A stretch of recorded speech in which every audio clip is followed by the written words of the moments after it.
Auzu billahi minash shaitanir rajim. Bismillahir rahmanir rahim. Class 11, subject political science. Topic: federal features of Indian Constitution. Federal features.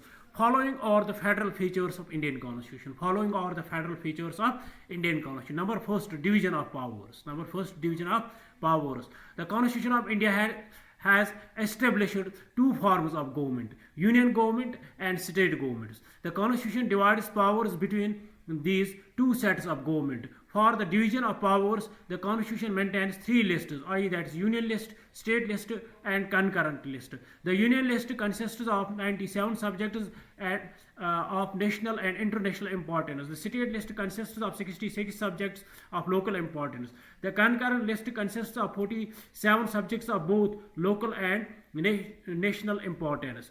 Supremacy of the Constitution. The Constitution of India is supreme. The Constitution of India is supreme. It means that the Constitution is the source of all authorities and institutions. Every organ of the government has to function with the jurisdiction prescribed by the Constitution. Number third, supreme and independent judiciary. The Indian Constitution establishes a powerful and independent judiciary in India.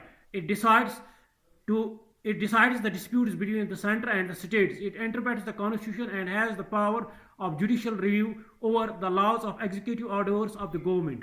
Bicameral legislature. Bicameral system of legislature is another important feature of federal system of government. The Indian Parliament consists of two chambers, the Lok Sabha and the Rajya Sabha. Dual polity.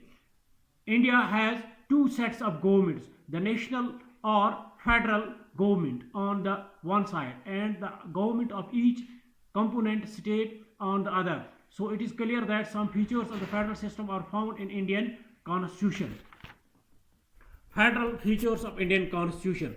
Following are the federal features of Indian Constitution. Division of powers. The Constitution of India has established two forms of government: union government and state government. The Constitution divides powers between these two sets of government. For the division of powers, the Constitution maintains three lists: union list, state list and concurrent list. The union list consists of 97 subjects of national and international importance. The state list consists of 66 subjects of local importance. The concurrent list consists of 47 subjects of both local and national importance. Supremacy of the Constitution. The Constitution of India is supreme. It means that the Constitution is the source of all authorities and institutions. Every organ of the government has to function within the jurisdiction prescribed by the Constitution. Supreme and independent judiciary. The Indian Constitution establishes a powerful and independent judiciary in India. It decides the disputes between the center and the states. It interprets the Constitution, has the power of judicial review over the laws of executive orders of the government. Bicameral legislature. Bicameral system of legislature is another important feature of federal system of the government. The Indian Parliament consists of two chambers, Lok Sabha and Rajya Sabha. Dual polity. India has two sets of government, the national or federal government on the one side and the government of each component state on the other. So it is clear that some features of the federal system are found in the Indian Constitution. Thanks. Have a nice day.